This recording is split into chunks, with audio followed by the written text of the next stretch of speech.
Bonjour à tous. Voilà, nous voilà, la petite séance du dimanche soir. Bon, j'espère qu'on va être encore nombreux ce soir. Ça va être encore un bon moment. Donc, n'hésitez pas, comme d'hab, à poser les questions, à faire voir que vous êtes là, quoi. Donc, ce soir, on est avec Étienne. Donc, Étienne est au milieu de Bonsoir. la campagne, donc il a une connexion magnifique. On voit déjà la connexion qui quadrille, c'est bien. T'es beau comme ça, Étienne. Ça fait des Merci, nuages. merci. C'est vrai, je quadrille là? Ouais, c'est pas grave, on s'en fout. Ça va le faire, il n'y a pas de raison. Et Ouais, je sais pourquoi. n'hésitez pas, hésitez pas aujourd'hui, ouais, vraiment à me poser pas mal de questions parce que c'est vrai qu'on parle pas beaucoup de ces arbalètes-là. Bah, en Bretagne, entre autres, parce que c'est vrai que bon, il y a beaucoup d'a priori, il y en a beaucoup qui croient que c'est interdit, etc., quoi. Il y a beaucoup de choses qu'on va enlever ce soir. Et puis aussi vous parler, Étienne va vraiment vous parler technique, comment ça fonctionne. Ouais, je pourrais parler pendant 10 minutes déjà avant la présentation, mais je vais laisser Étienne se présenter et moi, je vais faire les partages habituels. À toi. Merci beaucoup, Vincent. Bonsoir. Je m'appelle Étienne Mariani, alias Moon, sur les réseaux sociaux, pour avoir un petit peu de confidentialité. Et Bah, ça fait plaisir. c'est raté. J'ai 46 ans. Ça fait donc 30 ans que je chasse.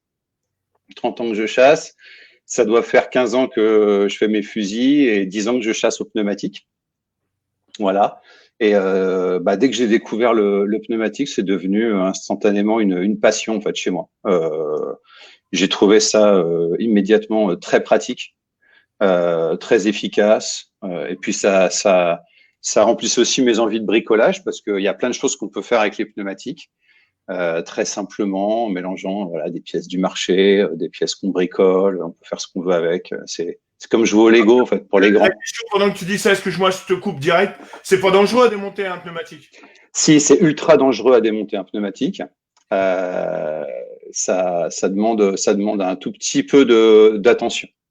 C'est-à-dire, comment dire, en fait, un pneumatique, c'est très simple. C'est vraiment, il faut arrêter d'imaginer que c'est un outil de haute technologie. Un pneumatique, c'est un vérin. C'est une espèce de vérin, c'est un principe de circuit fermé. Simplement, il est sous pression à l'intérieur. Donc, au moment où on le démonte, en fait, il faut absolument que cette pression, elle ait été retirée. C'est tout.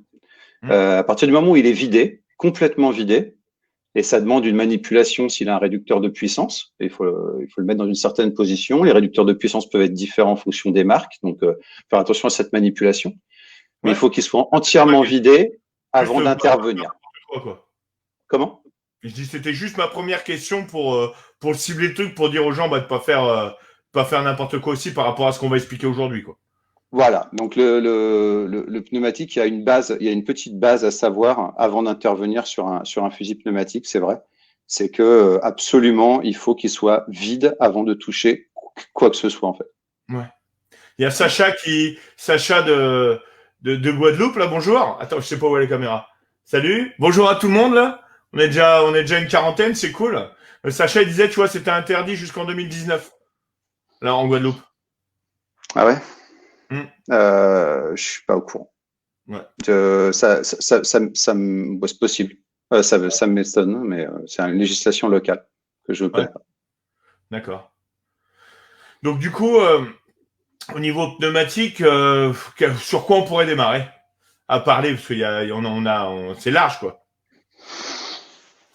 On peut démarrer peut-être, je sais pas, déjà sur un gros malentendu, c'est que puisque on parlait d'interdiction, Ouais. les pneumatiques, les fusils pneumatiques sont autorisés. Puisque la législation en fait impose simplement qu'un fusil soit chargé par la traction humaine, par la force humaine. Hmm. Donc, à partir du moment où c'est toi qui le charge avec ta force et que c'est ta force emmagasinée qui est restituée, le fusil, quel que soit son mode de propulsion, il est autorisé. Ce que tu n'as pas le droit de faire, c'est des fusils à poudre, par exemple, Hmm. des fusils avec des cartouches de gaz, comme les pelletiers, des fusils qui ont des bouteilles de gaz. Ah, Mais les à partir bouteilles du de moment où c'est toi qui emmagasine la force, ici c'est le cas, puisque en fait on va charger on va charger le fusil en rentrant la flèche en force dans le canon. Voilà. Donc ça, c'est totalement autorisé. Ouais, parce que c'est vrai qu'il y en a beaucoup qui font pas la différence avec les fusils à cartouche et les fusils à air comprimé comme nous on a manuel, si on peut dire, qu'on utilise. Voilà, donc c'est ça la grosse différence, hein, c'est que c'est vraiment en fait, si je peux vous faire une petite démonstration en fait du fonctionnement, un fusil pneumatique c'est un tube, d'accord, extérieur qu'on appelle le réservoir. À l'intérieur de ce tube, il y a un autre tube qu'on appelle la canne. Alors en fait, en réalité, c'est un canon. Canne, c'est une mauvaise traduction de l'italien cana, mais ça veut dire c'est le canon. Et dans ce tube, à l'intérieur, dans ce canon, se déplace un piston. Donc un piston, c'est quoi? C'est un petit bouchon comme ça, avec des joints, d'accord? Et un système de mécanisme. Donc lui, il va aller et venir dans le tube, dans cette canne. Et en fait, quand on tire, il va s'arrêter, ce piston, dans la tête, et lui, il va pas aller plus loin. Il va jamais sortir de la canne. Il va jamais sortir du canon. Donc il n'y a pas d'air qui sort. Et si vous voulez, le principe, c'est le principe d'une seringue qu'on aurait fermée. Donc, c'est ce que j'ai fait là pour vous montrer, en fait. J'ai pris une seringue que j'ai bouchée à son extrémité et j'ai remis, en fait, ce qui serait le piston à l'intérieur. OK? Si je comprime l'air à l'intérieur et que je lâche, la seringue, elle reprend sa place. D'accord? Elle repart de l'autre côté. Voilà. Elle ne sort pas, il n'y a pas d'air qui sort. On est en circuit fermé. Donc, c'est comme ça que marche un pneumatique. Voilà. Sauf que le réservoir contient beaucoup plus d'air. Ouais. La pression est beaucoup plus élevée. Et puis, voilà, c'est pas le doigt qui tient la flèche, hein, c'est un petit mécanisme qui est au fond et qui va venir s'accrocher. Approche-le un peu de la cam, voilà. Si tu peux. Voilà, impeccable. Qui va s'approcher, en fait, au talon du piston. Voilà. D'accord. Au talon du piston. Ouais, tu vois, j'ai jamais osé démonter aussi. Donc, je savais pas à quoi ça ressemblait. Donc, tu vois, là, on va partir un petit peu parce que là, il y a énormément de questions, je me doutais bien. Les gars, je vais essayer de les rechoper, toutes les questions que vous avez posées. Une première question. Salut, les gars. Il y a un type de chasse vraiment spécifique où tu peux chasser partout, n'importe quoi avec. Alors, moi, je chasse qu'au pneumatique depuis 10 ans. Donc, je chasse aussi bien en Méditerranée. Après, on adapte, comme avec les fusils à 100 dos, on adapte le fusil à ses besoins. Hein. Tout est envisageable avec les pneus.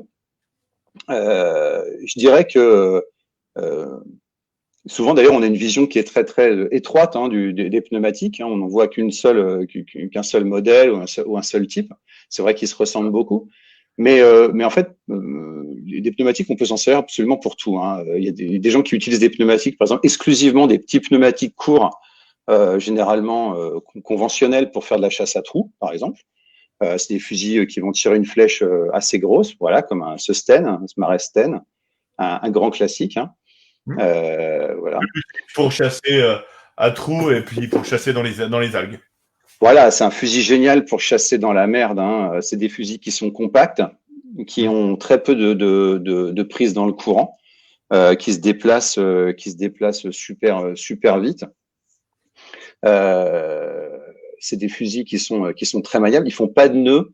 Il n'y a pas de problème de sando non plus qui peuvent s'accrocher, en particulier sur épave, par exemple. Il n'y a pas de, on est dans des endroits un petit peu abrasifs, avec sous plateforme, quand on chasse en Afrique, des choses comme ça. Le fusil, vous pouvez pas l'abîmer autour. Vous pouvez le rayer éventuellement, mais vous pouvez pas niquer un sando en passant dans une tôle, quoi. D'accord. Et donc ça va du ragueur au fusil pour le blue water. Hein. Alors nous en général, les fusils qu'on trouve ici se limitent à 140, hein, 135, 140. Ouais. Mais en réalité, on peut monter au-dessus. Hein. Les Russes sont souvent montés au-dessus. On peut faire plus grand que ça. Hein. Il y a des préparateurs, même en France, hein, qui sont montés à 150, à 155. Moi-même, j'ai fait des trucs plus longs. Enfin, tout est envisageable. Il y a pas de limite parce que le système est toujours le même. Ouais. C'est toujours un réservoir et un canon au milieu. Il suffit de le fabriquer et après, ton fusil, il y a aucun problème. Les pièces, le reste des pièces, c'est les mêmes. Du coup, les avantages et les inconvénients par rapport à un fusil, à une arbalète standard. Alors, vaste. Je veux les deux. Je veux pas que les avantages, non. T'as pas le droit. Alors, j'espère que tu n'avais pas d'autres questions à me poser parce qu'on part pour un moment. Vite fait. De toute façon, je vais te couper. Ok.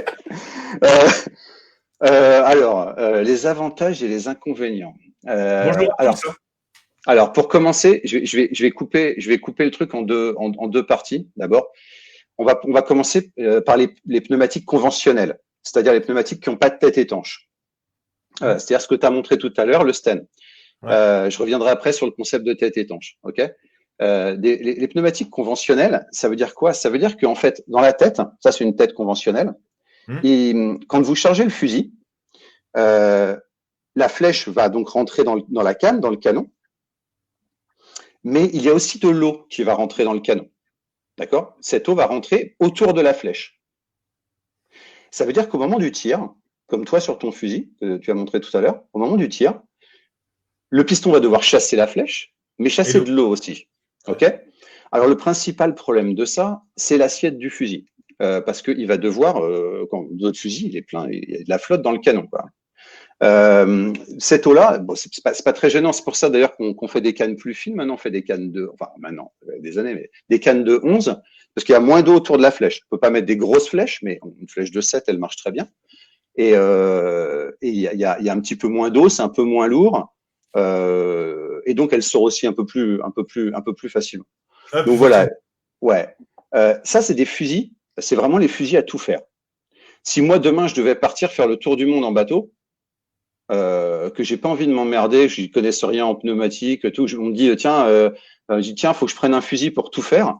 Je me prends un 115 tête ouverte avec 2-3 flèches de 7 ou de 7,5, d'accord, et je suis le roi du monde. C'est-à-dire que le fusil, il va être, j'aurai rien à faire dessus pendant tout mon voyage. Il y a absolument aucun risque que rien ne pète.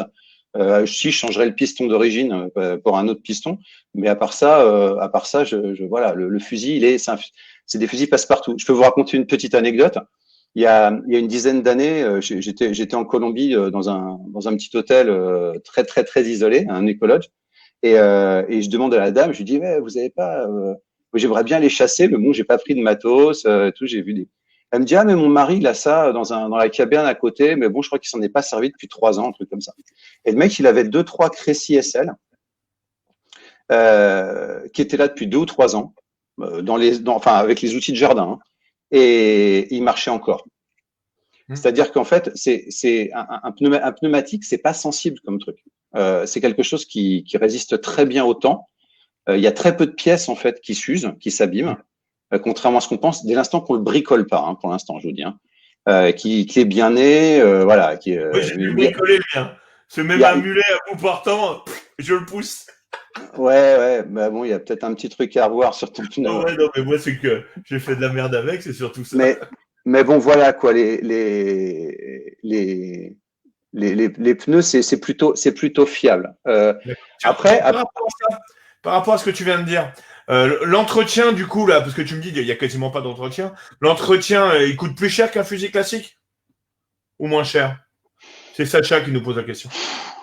Bah, faudrait ramener ça au prix des sandos, quoi. Ça dépend combien tu as de sandos, quelle longueur, combien tu les changes et combien tu investis dedans. Par exemple, si tu pars sur un 90 pneumatique et donc un 110 double sando, c'est à peu près la bonne équivalence, je me trompe pas trop. Ouais. Bah, tu vas payer, je sais pas, faudrait demander à Guillaume ou à Lolo combien ça peut valoir, mais ça vaut quoi, 50 balles une révision sur un pneumatique. Et tous les magasins le font ou il y en a pas beaucoup qui s'aventurent à s'en occuper? Je saurais pas dire si. Laurent est là. Salut Laurent. Je saurais pas dire si tous les magasins le font, mais les bons magasins le font, ouais. Ouais, bah, j'espère que Laurent fait. Alors, Guillaume, attends, ils sont tous là en fait. Le vieux campeur, les mecs ils le font, je les connais.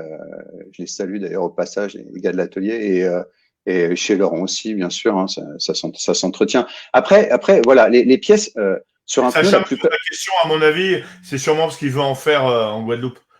Ouais, sur un pneu, la plupart des pièces, les pièces qui s'usent, c'est quoi? Il y a des joints. Mais les joints, ils sont statiques en fait. La plupart des joints, ils sont statiques, donc ils s'usent pas tellement. C'est rare d'avoir une fuite sur un pneu si tu l'as pas bricolé trop. Et après, la seule pièce vraiment d'usure, les deux pièces d'usure sur un pneu, c'est le piston et l'amortisseur. Voilà. D'accord. L'amortisseur, c'est une pièce qui est à l'intérieur de la tête et qui vient retenir quand le piston arrive en butée. D'accord. L'amortisseur l'empêche de casser. Donc, Ouais. c'est une petite pièce avec en général du plastique et du caoutchouc. Ou par exemple, LG Sub, qui est une marque italienne qui travaille beaucoup, Gianluca Roberti, qui est un très bon technicien, qui travaille beaucoup sur l'évolution des pneumatiques. Ouais. Lui, il met des amortisseurs en élastomère, bon, qui valent ce qu'ils valent. Mais voilà, cette pièce-là, elle va s'user. Donc ça, c'est à changer. Mais surtout, au premier changement de piston, il faut prendre le piston d'origine que vous avez sur votre pneu. D'accord? Ouais, même à l'achat, si vous l'achetez dans un bon magasin, ils peuvent vous le changer. Ce piston d'origine, vous l'enlevez, d'accord? Et vous mettez un piston de custom. Ça va vous coûter 15 balles, je crois, ou 20 balles. Et déjà, vous allez doubler la durée de vie de votre piston, de votre fuite. Ouais, c'est bon à savoir. Et j'ai une question, c'est adapté pour les gros poissons, là, j'ai Ludo qui me demande, par exemple, pour le thon. Parce que c'est vrai que du coup, au niveau encombrement, c'est la moitié moins, quoi. J'exagère, mais quasiment, quoi. Ouais. Alors, ouais, c'est adapté. C'est adapté. Le problème, ça va être de trouver le fusil pour faire ça, quoi. Parce qu'en fait, il va falloir taper. Jean-Christophe, oui, on a des modèles pour le rouget, j'y sais, on en a des biens. Mais bon, après, il faut aimer le surimi de rouget, quoi. Ouais. Non, il y a des modèles pour le thon. Je pense que Romain Orazzi, Carbosi, il a fait des pneus en canne de 14 grands qui pouvaient, je pense, tirer des grosses flèches. Moi aussi, j'en fais de mon côté, qui tire aussi des grosses flèches. Après, le truc qu'il faut bien concevoir, en fait, c'est un pneumatique, ça peut faire la même chose qu'un fusil à 100 dos. Mais il faut raisonner sur la flèche, en fait. Qu'est-ce que tu veux tirer avec ton fusil? Tu veux tirer quoi comme poisson? Et donc, si tu veux tirer du thon, tu vas avec de la 8,5, de la 9 mm. Et des fusils qui peuvent tirer de la 9 mm sur le marché, ça court pas les rayons, quoi. Donc c'est là pour l'instant que le problème se pose, mais on y travaille. On peut mettre des points détachables dessus? On peut mettre des points détachables, ouais. On peut mettre des points détachables. Alors, le problème des fusils pneumatiques, c'est leur performance, en fait. Ouais. C'est-à-dire qu'une flèche de fusil pneumatique, ça va très très vite. Ça va vraiment très très vite. Et en fait, on s'est rendu compte que en travaillant avec Vincent, là, mon associé et ami, Vincent Merlette, on s'est rendu compte que on avait des problèmes d'hydrodynamique. Voilà. Je te coupe. Regardez vite fait la vidéo là. Donc il y a une personne qui est donc avec une arbalète en bois. Et notre cher Étienne qui est avec un pneumatique. Et sur le tir, si vous voyez, la personne avec l'arbalète bois a tiré en premier. Là, je sais pas si vous voyez, la flèche est là. Il a tiré en premier. Étienne, il a tiré après. Regardez au final. Là, les flèches, elles sont quasiment à la même distance. Et à la fin, c'est la flèche du pneumatique qui arrive en premier dans la cible, quoi. Excuse-moi de t'avoir coupé. Non, mais t'as raison, parce que mieux vaut une bonne démonstration qu'un long discours. Il y a Guillaume qui disait faut compter à peu près 35 € sans les pièces pour un entretien d'une arbalète pneumatique. Ouais, donc tu vois, ça doit faire une cinquantaine d'euros, parce que les pièces, c'est que d'un sachet de pièces, il y a 10 joints dedans. Je te dis, tu mets un piston. Et encore, si le piston. 40-50 balles avec les pièces. Si ton piston il est en bon état, tu le remets. Hein, tu n'es pas obligé de le changer à chaque révision, du tout. Hein. Pareil pour la morteau. Hein, tu peux changer que la garniture autour. Et les flèches, elles sont aussi costauds que sur un sando? Ah bah elles sont plus costauds que sur un sando en fait. Pourquoi? Parce que sur un sando, les points de fragilité d'une flèche, c'est les encoches, mais bon, je pense que on a un petit peu lâché l'affaire des flèches à encoche. Hein. Ouais. Les ergots, hein, c'est des points de soudure, hein, quoi qu'on fasse. Alors les très bonnes flèches sont très bien soudées, donc ça fait pas des points de fragilité, de torsion. Mais c'est une flèche qui est absolument cylindrique, qui n'a subi aucune soudure et aucun usinage au milieu. Donc, c'est des flèches qui sont très simples et qui sont bon marché aussi. Parce que forcément, il n'y a pas de soudure dessus, il n'y a pas eu de main-d'œuvre. C'est juste un filetage de 6 au talon Hein. Au talon Et au puis bout. de l'autre côté, l'usage normal, soit un pas de vis, soit une tahitienne. Ouais, tu fais une tahitienne. Hmm. Mais Donc c'est du coup, le fait que qu'il n'y a rien dessus, là j'ai Mathieu qui me dit quand il arrive à la Gachon en prenant son temps de près sur un rouget, il n'y arrive pas. Donc du coup, il hésite un peu sur du gros poisson et en tir instinctif, pareil, il est très sceptique. C'est la visée en fait qui change, non? ouais. Je vais Euh, mettre la question en visuel. C'est peut-être mal lu. alors, prends mon temps. Mais Mathieu, t'es un habitué du pneumatique ou tu as fait un essai et ça a donné ça en fait? Ouais. C'est, On va c'est, voir ce qu'il nous répond. Mais il y en a ouais. beaucoup qui m'ont posé la question. Là.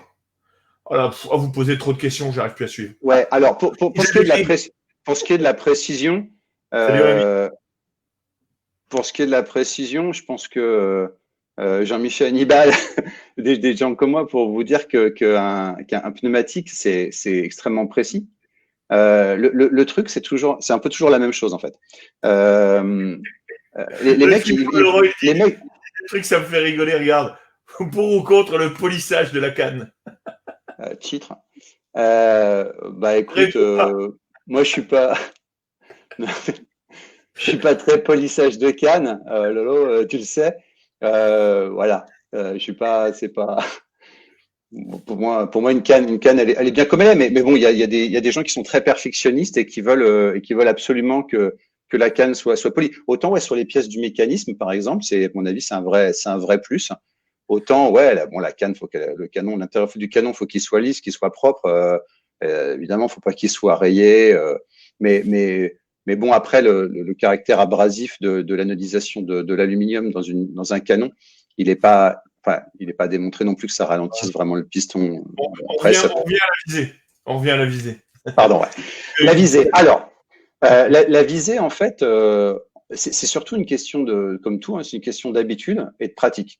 Ce qui est sûr, c'est que si vous filez un pneu, en particulier un pneu, alors les pneus conventionnels, hein, comme celui que tu as montré, qui ont, je vais en sortir une poignée comme ça, hein, donc qui ont la poignée qui est en dessous hein, du tube. Hein, donc, vous voyez, le tube, il est dans le prolongement. Donc, on a vraiment la main dessous par rapport à une arbalète hein, qui va avoir la main beaucoup plus dans le prolongement du fût.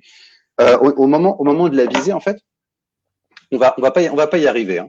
Ça demande une pratique. Il faut travailler avec. C'est-à-dire, en fait, quand vous avez un Il n'y a pas pneu, de recul dessus en si plus. vous, non, il n'y a pas de recul, mais si vous, j'y reviens après au recul, mais si vous vous mettez à l'eau, si un pote sur un bateau vous passe un pneu et vous dit, tiens, vas-y, va essayer, et tu me dis ce que tu en penses, vous allez le jeter dans le bateau et dire, mais c'est de la merde ton truc, j'y arrive pas, j'ai raté un poisson, ça tire pas droit, je sais pas quoi.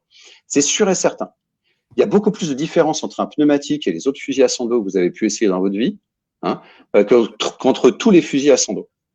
Euh, si vous avez l'occasion d'utiliser un pneumatique, d'essayer un pneumatique, vous prenez une cible, vous l'accrochez, vous ne mettez pas à 6 mètres de la cible, vous mettez à 3 mètres, 4 mètres de la pointe du fusil et vous commencez à tirer. Et vous commencez à vous habituer à tirer. Vous habituez à la queue de détente qui va être différente, vous habituez à l'alignement des organes de visée qui va être différent, vous habituez à la trajectoire de la flèche. Le sanglier, c'est mieux, faisant plutôt pull spear. On doit pouvoir mélanger, mais ouais. Je sais pas, il y a des spécialistes du.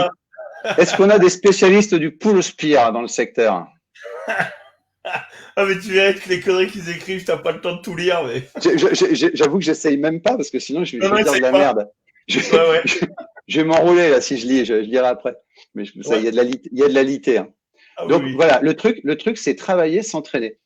Souvent les mecs ils disent ouais, c'est parce que en fait la canne elle est au milieu du tube et les organes de visée ils sont trop hauts, alors il faut remonter la canne et tout. Moi je veux bien, mais sur un FAMAS ou un M16, les organes de visée ils sont 5-6 cm au-dessus du canon. Ça n'a jamais empêché les mecs de tirer avec à plusieurs dizaines ou centaines de mètres. Enfin voilà, c'est juste une histoire d'habitude. C'est simplement il faut prendre le truc et pas se dire attends le premier mulet qui passe, bling, raté. Généralement les mecs qui ratent avec un pneumatique au début, c'est qu'ils tirent au-dessus du poisson. Ah, au-dessus. Pourquoi? Bah ils tirent au-dessus pour deux raisons. D'abord parce qu'un pneumatique ça tire droit. C'est beaucoup moins parabolique qu'un fusil à 100 dos parce que la flèche va plus vite. Et le deuxième truc, c'est que ils veulent voir la pointe de la flèche. Sur un fusil à 100 dos, quand tu vises pas vraiment, hein, à l'estime, j'entends, ton œil il est habitué à voir la tête du fusil et la pointe de la flèche. Et ça te donne un angle de tir, d'accord? Ouais. Et t'estimes ton tir qui est parabolique comme ça, plus ou moins, ok? Avec un fusil pneumatique, si tu vois ta flèche, si tu vois la pointe de ta flèche, tu vas faire un pigeon peut-être ou un faisan, mais tu vas pas toucher un poisson, tu vois?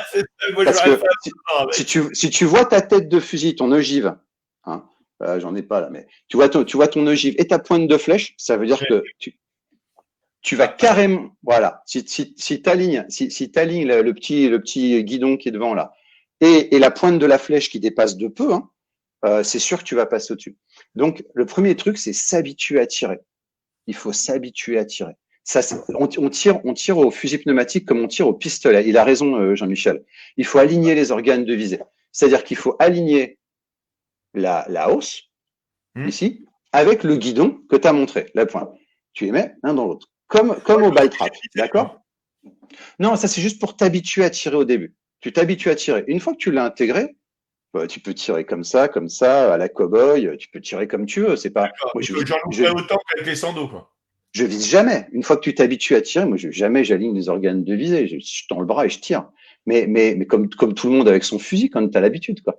Mais simplement, il faut prendre le temps de faire ça. Et quand tu passes du sando au pneu, tu es obligé de prendre le temps de faire ça. Sinon, c'est sûr que c'est une cata.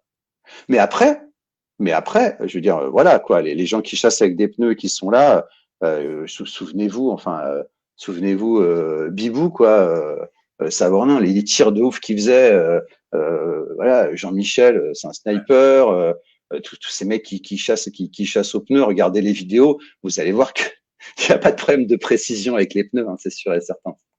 On va mettre une petite la vidéo, tiens. Allez. Celle-là est sympa. Dis-moi pas que tu vas tirer des cordes. Ah bah si, à l'époque, bah si, en plus ça c'est en Espagne. Ça c'est en Espagne, voilà. Alors ce qui est marrant, tu vois, c'est que voilà, ça c'est un tir à 32 mètres, ça de fond. Hein. Ouais. Ça c'est un tir à 18 mètres. Alors il disait tout à l'heure Guillaume, j'ai vu passer un commentaire, il n'y a pas de perte de puissance avec le pneu. C'est vrai qu'il y a beaucoup moins de perte de puissance. Et d'ailleurs, ça va nous ramener au recul, si vous voulez qu'on en parle un petit peu, parce que c'est la même raison en fait. En fait, les pneus ont pas de recul ou peu de recul. En tout cas, ils ont un recul, mais il est très différent de celui des fusils à 100 dos. Tout simplement parce que l'accélération, elle est progressive. Au moment où vous déclenchez, en fait, le piston, il va accélérer petit à petit dans le canon.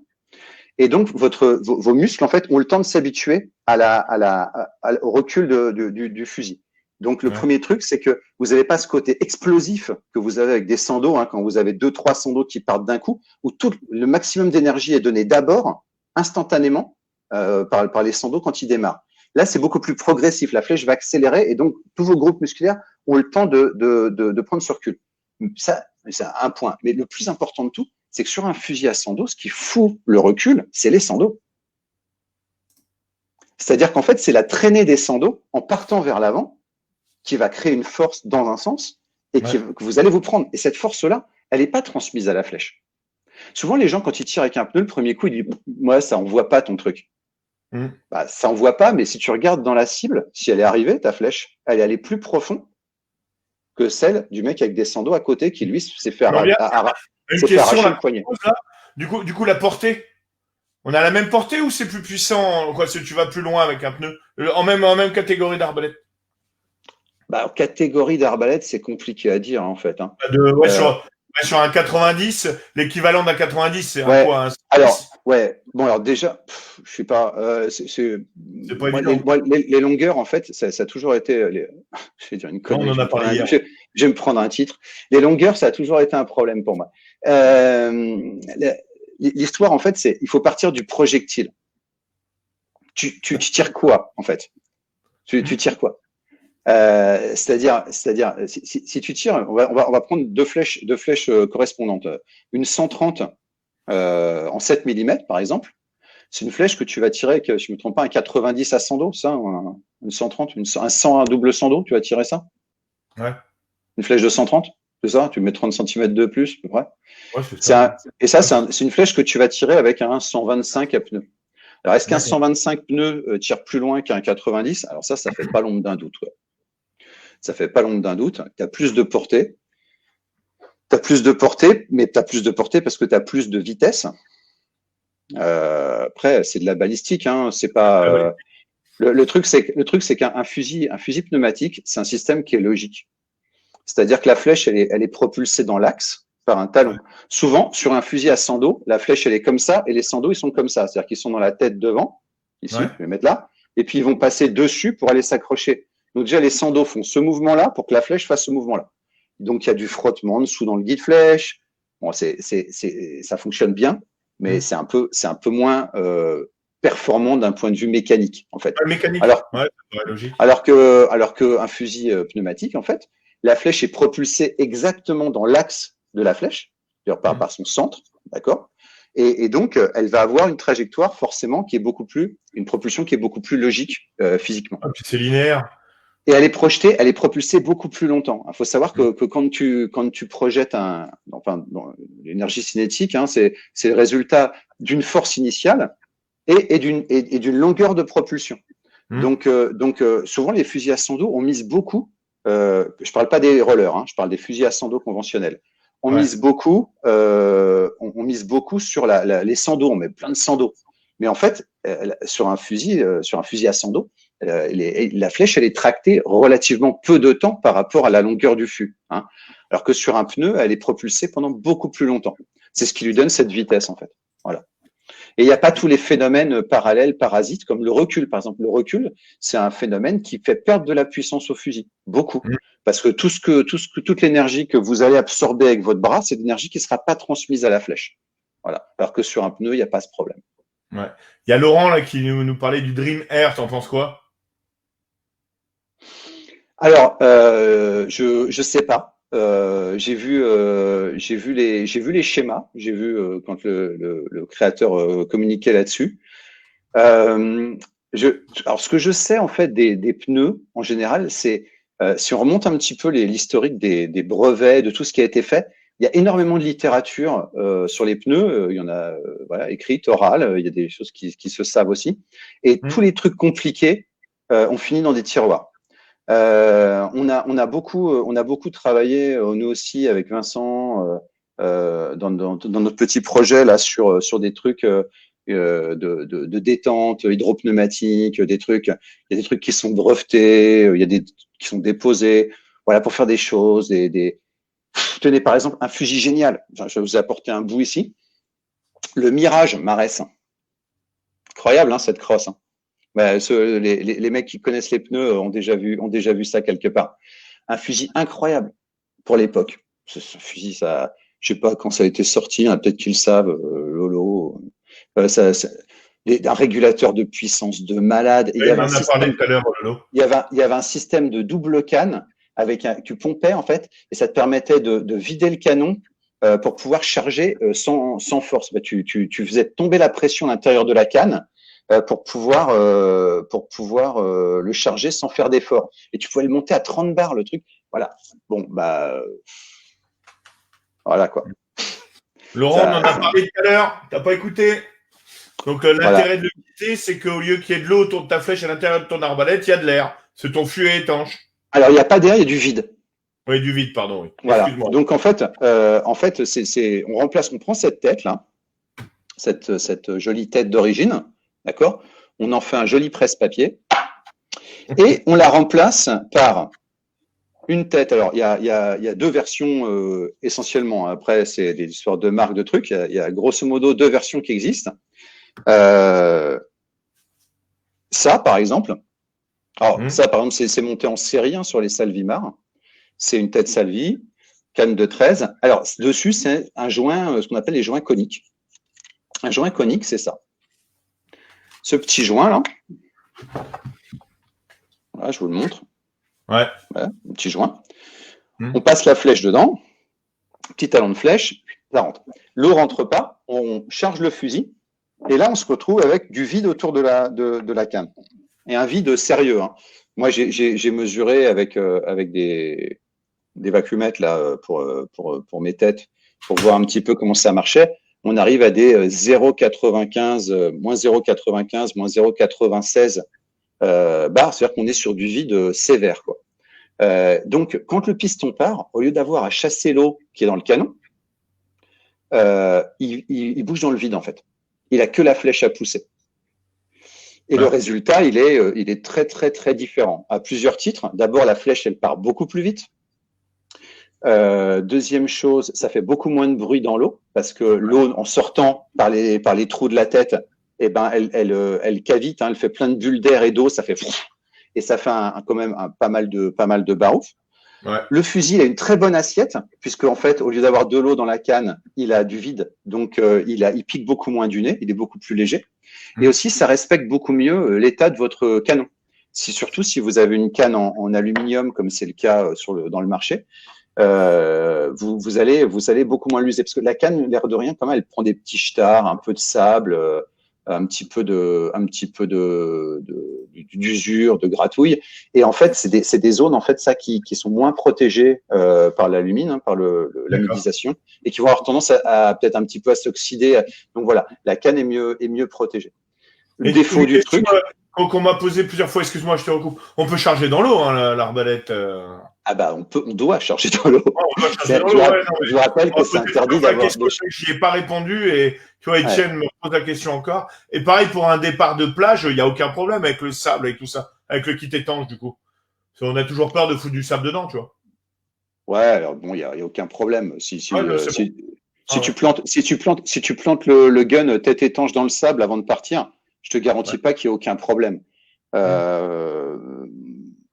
Bon, maintenant c'est pas l'idée. Hein. On est soigneux avec le matériel, ça reste quand même un système. Si vous voulez, le truc qui décourage souvent les débutants et les gens qui achètent, c'est sur une arbalète, toute la mécanique, toute la cinématique, tout le mécanisme, il est externe. C'est-à-dire que tu regardes une arbalète à 100 dos et tu vois tout. Ça marche. Tu vois comment ça marche. Tout est visible, quoi. C'est un arc, c'est une arbalète, quoi. Là, tout est interne. Donc forcément, tu dis toujours, putain, il se passe quoi à l'intérieur? Toi-même, tu l'as dit, tu n'as jamais démonté le tien, tu t'es jamais trop intéressé, tu sais que ça crache une flèche comme tu as besoin, mais voilà. Donc tout est interne. Donc cette mécanique interne, il faut quand même pas, il faut pas faire n'importe quoi avec. Et c'est vrai que foutre du sable à l'intérieur, c'est par exemple un des trucs que j'ai considéré, c'est mettre du sable à l'intérieur de la tête du fusil. Ouais. Maintenant, s'il y a du sable, si par erreur il y a du sable qui est rentré et que vous vous en rendez compte, vous prenez votre truc, vous le secouez dans l'eau bien, vous faites rentrer de l'eau dedans. Si vous avez une pièce mobile comme celle-là qui peut se retirer sur la tête Salvimar, voilà, ça vous pouvez l'enlever sous pression puisque vous pouvez changer ce joint mais sans vider le fusil. Hein. Tout est retenu par ça mécaniquement. Le piston est à l'intérieur. Ça, vous pouvez changer ce joint. Donc voilà, vous démontez, vous soufflez dedans, vous faites rentrer de l'eau. Bon, voilà, ça va rien faire non plus de dramatique. C'était la petite anecdote. Pareil, il y a Laurent tout à l'heure qui disait, il y a des gars qui viennent au magasin, lui disent, ouais, mon arbalète, elle tire plus, machin. Et c'est vrai qu'il y en a beaucoup, je sais pas, non, s'il y est. Il y a un régulateur de puissance dessus. Et donc, du coup, c'est vrai qu'il y en a beaucoup qui le mettent au minimum et du coup, il n'y a pas de gouache, quoi. C'est bien le régulateur quand tu tires à trop et quand tu es à la gâchon. Ouais, c'est bien sur certaines longueurs de fusil, le régulateur. Moi, j'avoue que je m'en sers pas du régulateur. Je les ai virés. J'ai viré tous les blocs régulateurs sur tous mes pneus. Je préfère chasser avec un fusil adapté. Après, c'est vrai que bon, quand tu fais de l'indienne, que tu grattes, tu fais un peu d'agachon, un peu de cailloux et tout, c'est vrai que c'est vachement pratique le régulateur. Mais bon, moi, je chasse pas à trous, par exemple, jamais. Donc le régulateur, ça m'intéresse pas. Et si jamais j'étais amené à chasser à trous, bah, je verrais qu'une flèche, ce serait un coup de meuleuse et puis c'est pas grave, quoi. Le poisson est prioritaire. Ouais, bon. Là, faut que tu tires à trou avec un pneu, la flèche, elle est encore dans le trou. Ouais. Je suis un peu bourrin aussi. Mais j'ai un pote qui m'a vu. Je sais pas si vous avez fait gaffe. Là, c'est chez nous, c'est en Bretagne. Ouais. Ça, c'est à Fréhel. À Fréhel, ouais. Ah, c'est pas loin de chez moi, ouais. Avec mon pote Thibaut. Bah lui, tiens, il m'a vu remonter mon plus gros bar, je l'ai fait en Bretagne.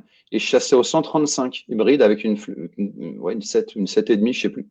Et j'ai un gros papère qui m'est passé dans les palmes, dans les cailloux. Je l'ai vu à la remontée.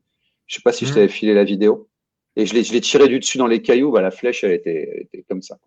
Il a passé une plombe à me la redresser, le copain Thilo.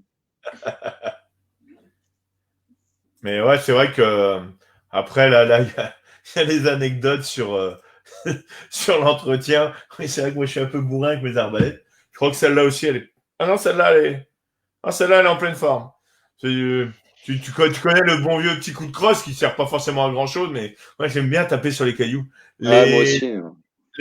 les culs des arbalètes, quoi, des arbalètes, excuse-moi, je donne la marque, mais du pneumatique. Voilà, ouais, toi aussi. Ça change ou pas les crosses, le poignet ergo, tout ça? Alors, tout se change sur un pneumatique. Et alors, les fabricants ont eu la gentillesse en plus d'être tellement, allez, d'être tellement feignants que non seulement tout se change, mais en plus, on peut quasiment échanger les pièces d'une marque avec l'autre. Alors, pas Ouais, toutes les pièces, hein, mais par exemple, alors, je sais pas si c'est la poule qui a fait l'œuf ou l'œuf qui a fait la poule. Je suis pas un historien du pneu, hein, donc il y a peut-être des mecs qui nous raconteront ça. Mais tu vois, ça, c'est une crosse Marès. Ça, c'est une crosse Salvimar. D'accord. Ça, c'est une crosse Beuchat. Et c'est toujours des tubes de 40, la même canne. Alors, ils changent le pas de vis pour dire des fois sur certains, c'est pas les mêmes pas de vis, de valve, de tête. Mais bon, c'est le même gun. Par exemple, les crocs, le cran d'accroche du piston. Hein, alors, j'en ai pas à vous montrer là, mais c'est une espèce de petite pièce comme ça avec une petite dent. D'accord. Je crois qu'ils sont interchangeables. À part chez Crécy, je crois qu'ils sont interchangeables quasiment sur tous les pneus. Je sais que c'est la même. Donc oui, on peut tout changer, ces petites crosses. Alors, on peut se faire des crosses ergonomiques avec des supports de pouce, comme ça. On peut les draper avec de la résine, du carbone, tout ce que vous voulez. On peut faire plein de choses. C'est marrant le pneu pour ça, parce que tu vois, ton pneu, tout est interne. Donc quand tu as le tube du réservoir, tu peux le peindre. Si tu veux mettre un trident MATC, par exemple, sur un pneu, tu te fais une gaine en néoprène, une bonne gaine en néoprène qui flotte bien, ou tu colles des flotteurs sur le côté si tu es bricoleur et que tu as envie de t'amuser. Et en fait, ton MATC, c'est super, tu peux le tourner dans le sens que tu veux quand tu en es pas. Si la faille elle est comme ça, tu le fous à l'horizontale. Ouais. Par rapport à tourner, tiens, j'ai la petite fibre optique, tu peux la mettre sur le côté de la poignée? Sur certains modèles ou pas? Sur le côté de la poignée? Ouais, c'est ce que me demande Yann. Alors de la fibre optique, ouais, on en fout partout, on adore ça. En général, on la colle dans le guidon devant. Hein, Devant. ouais. Alors moi, ce que je fais en général sur mes pneus, c'est que je tourne le givre d'un quart de tour pour avoir l'accroche fil en fait sur le côté, pour mettre mes longueurs de fil sur le côté, et je refais un guidon sur le côté de l'ogive. Voilà. D'accord. Mais bon, ça c'est du bricolage. Mais ouais, on peut. Par exemple, un truc qui est très simple à faire, c'est tu prends le guidon de l'ogive, tu fais une fente dedans avec une petite lame scie à métaux, et tu mets de la fibre optique comme ça que tu colles à la cyano, et ça te fait un point rouge. Ouais, au fond, on le voit super bien. On le voit bien. Ouais, c'est génial. Là, il y a Ludo qui dit j'ai testé le MATC et j'ai directement levé le filet. Moi, j'ai coupé une Royale d'1,5 kg. Elle est pas partie, elle était en V, la Royale. Ouais, c'est plutôt sur des pneus pas trop gros, pas trop chargés, et plutôt sur des gros bars, un truc dur. Parce que si c'était sur un lieu, Ludo, ça m'étonne pas que tu l'aies remonté en deux parties. Ah, ça m'est arrivé sur un lieu aussi, oui, exact. Ouais, mais on n'avait pas prévu. Il vient là, le lieu, il avait rien à foutre là, on chassait pas le lieu. Ouais, bah le pneu, il a le défaut de ses qualités. Hein. C'est vrai que ça envoie du bois, il n'y a rien à faire. Ah ouais, ça envoie du bois, ça m'était arrivé en Normandie sur épave. D'ailleurs, en parlant de puissance, il y a aussi un truc, c'est que sur un pneu, bon, la puissance, elle se règle via la pression de précharge, en fait. Ouais, il y en a beaucoup qui demandent ça. Combien tu mets en général dans les arbalètes? Alors, le truc, c'est il faut déjà se poser la question du diamètre du piston. Parce que c'est ça qui va déterminer la charge initiale, la précharge que vous mettez. Et pour ça, je vais vous montrer un petit truc très simple. Ça, c'est un piston de 11, d'accord? Donc une canne, c'est un piston commun du marché, je sais pas de quoi, Marès, je crois, un Sten. Voilà, c'est un piston de 11. Vous voyez, c'est tout creux, c'est dégueulasse. Ça, c'est un piston de 13. Alors, si je les mets côte à côte, vous allez voir tout de suite que, je sais pas si vous vous rendez compte faut que je les mette sur le même plan, la différence de diamètre qu'il y a entre les deux.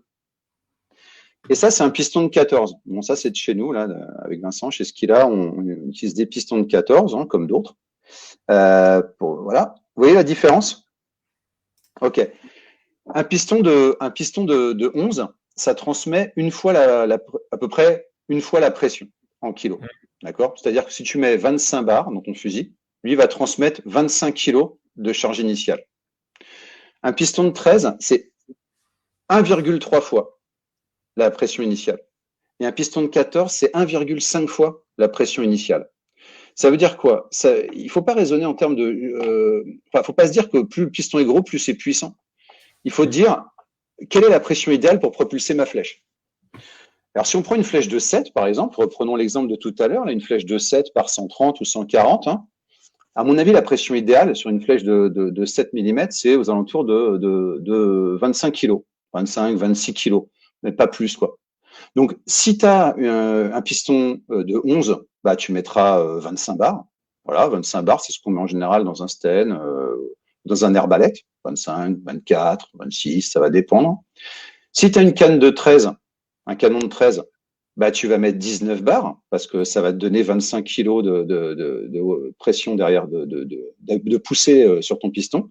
Et si tu as une canne de 14, bah, tu vas mettre 16 ou 17 bars. Et en fait, tu vas réguler ta pression en fonction de ton projectile. Mais c'est pas, je mets 20 bars et puis je regarde ce qui sort. Parce que si je mets 20 bars sur sur mon piston de 14, en réalité, lui va transmettre 30 kilos. Et le problème de transmettre 30 kilos, c'est déjà qu'il va falloir faire un peu de muscu avant de charger. Ça va te faire un petit peu mal au bras, tu vas te fatiguer. Ta flèche, elle va faire n'importe quoi, parce que c'est aussi un truc, c'est que quand la flèche, elle sort trop vite, on a des problèmes d'hydrodynamique avec les pneus, que tu as rarement, presque jamais avec les fusils. Hein. Mais sur un pneu, si tu as un ardillon qui est mal placé, ta flèche un peu voilée, ou une tête, ou, par exemple, on en parlait tout à l'heure, une pointe détachable qui est pas hydrodynamique, tu vas voir la flèche, elle va bouger, mais grave, quoi. Elle va partir comme au foil, hein, au lof, hein, comme ça. Hein. Donc non, il faut modérer sa vitesse. C'est comme avec les armes à feu. Hein, tu vois, ouais. tu gères tes vitesses, tu passes en subsonique, en supersonique, tu décides en fonction de. Et on peut les faire gonfler en magasin? Parce qu'avec la pompe, je vois là, sur celui-là, là, je sais pas, c'est un truc comme 130 ou 140 coups de pompe avant qu'il soit gonflé. Ouais, le plus de bras arrive à 60 déjà. Ouais, ça doit être plus que ça même, hein, je pense. Hein. Je sais pas quelle taille il fait, mais ça doit bien les faire. Hein. Je pense qu'un hybride 140, si je me souviens bien, mais ça fait longtemps que j'ai pas fait ça. Ça doit faire 1000 coups de pompe pour le mettre à 25 bars, un truc comme ça. Je me rappelle plus. Mais ouais, c'est. Enfin bon, après les mecs ils se payent des clubs de CrossFit et puis ils se plaignent de devoir gonfler les pneus. C'est bon quoi. Ouais, c'est pas faux.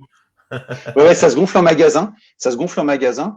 Et si vous êtes accro aux pneus et que vraiment vous mettez à chasser aux pneus, ça vaut le coup de s'acheter une lyre avec un bloc de plongée. Enfin, un bloc de plongée, vous en faites prêter un par les copains, mais vous achetez un vieux bloc, on s'en fout. Mais ça vaut dans les 150 balles, je crois.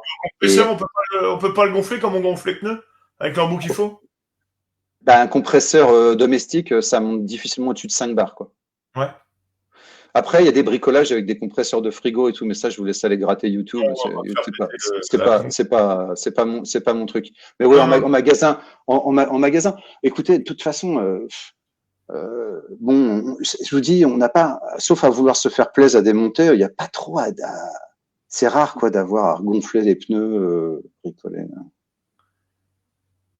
140 € le gonflage. Non, la lyre de gonflage, 140 €. Le gonflage, c'est gratos. Ouais. Il ne faut pas leur dire ça. C'est dans la révision, c'est compris dans la révision, ils te le regonflent. Ouais. Et en général, je veux dire, sur une année standard d'un chasseur lambda, T'es pas obligé de le regonfler toutes les 10 sorties, quoi. Il te fait l'année large. Ah, mais là, tu le regonfles jamais, ton pneu. Ouais. T'as pas d'air à remettre dedans, en fait. Tant qu'il fuit pas, il reste en circuit fermé, comme la seringue tout à l'heure. Vous voyez, ma seringue, depuis tout à l'heure, je l'ai pas regonflée, hein, elle marche toujours. Je pourrais faire ça pendant des heures. Voilà, c'est un vérin comme vos amortisseurs de moto, de bagnole, vos vérins de haillons de coffre. Il est en circuit fermé. S'il perd, c'est qu'il y a une panne. Et c'est là qu'il faut le ramener, parce que là, tu as, soit un joint qui est pété sur ton piston. Des fois, les pistons, surtout les pistons d'origine, surtout les petits, les cannes de 11 sont particulièrement fragiles et ils se fendent avec l'usage. Ils se fendent. Alors, des fois, ils se fendent aussi par des erreurs. En particulier, le tir à trou, vous savez, le poisson à bout portant à trou, qui fait qu'en fait, la flèche ne sort pas du canon et arrive dans le rocher avant d'être sortie du fusil. Ça, c'est un grand classique et le piston adore en général. Il y a aussi les chargements avec le talon de la flèche, pas dans le piston, c'est-à-dire le truc, le talon de flèche, au lieu d'être dans le piston, il est en travers sur le côté, d'accord. Et ça, quand vous tirez, forcément, en arrivant au bout, ça se met de guingois et vous pouvez endommager votre piston. Tenez, je crois bien que c'est ce qui m'était arrivé. Vous voyez, sur celui-ci, je sais pas si vous voyez qu'il est ovalisé. Il est ovalisé, ouais. Voilà. Ouais. Bon, ça, c'est ce qui m'est arrivé. Voilà, c'est un tir avec la flèche qui était sortie du piston et que j'avais pas fait gaffe. Voilà. Mais oui, il marche encore, hein, le piston. Je le remonte demain, hein, c'est pas un souci. Mais ça, vous voyez, sur un piston en pomme, c'est du Delrin, ça. Ça a fait une marque. Ça, sur un piston d'origine comme ça, vous voyez, qui est creux, ça fait pas une marque. Hein, ça fait un piston ouvert en deux. Ouais. Et une question, la question de Laurent. Et du coup, combien de fois on peut tirer avec? Eh ben, jusqu'à ce que ça casse. On t'a laissé depuis mercredi. Hein. Ouais. C'est ma question préférée.